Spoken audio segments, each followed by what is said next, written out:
Jésus-Christ a été crucifié avec un vampire. Pourquoi l'Église ne parle jamais des deux hommes qui ont été crucifiés avec Jésus? Ils étaient sur la même colline avec le même type de croix.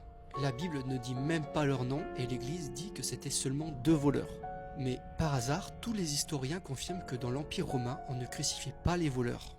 La crucifixion était un châtiment pour les rebelles politiques, les esclaves fugitifs, les prisonniers dangereux, et le mystère commence ici, écoutez bien. Parce que Jésus et les deux autres ont été crucifiés au Golgotha, ce qui signifie en araméen la colline en forme de crâne. Mais qui étaient vraiment ces deux hommes? Selon l'église chrétienne, ils s'appelaient Dimas et Gestas. Dimas était le voleur repenti, celui qui demandait pardon à Jésus, et Jésus lui a pardonné. Mais pour Gestas, l'histoire est différente. Dans un fragment de l'évangile perdu de Gamaliel, Gestas n'est pas décrit comme un voleur, mais comme une créature pâle comme la lune, avec des yeux profonds et sombres comme la nuit.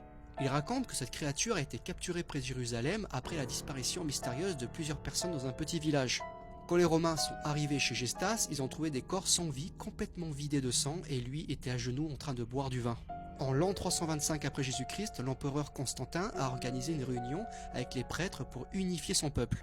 Mais les prêtres ont lu au chef de l'Empire des évangiles apocryphes, et là on confirme que l'un des crucifiés avec Jésus n'était pas humain. C'est ce qu'ils appellent Ish Hadal, un être immortel condamné à marcher parmi les hommes.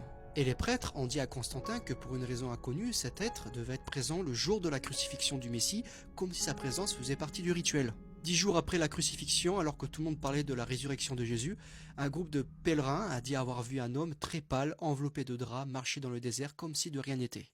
Ils disent qu'il avait encore les blessures et les marques des clous sur les poignets. Si plusieurs évangiles disent que ce Gestas n'était pas humain, alors qui a été crucifié avec Jésus? Et surtout, où est-il maintenant? On se rappelle aussi qu'il existe des notes militaires où l'armée soviétique cherchait un homme qui apparemment était présent le jour de la crucifixion de Jésus et qui, en 1944, vivait à Moscou. Enregistre cette vidéo si tu veux connaître cette histoire.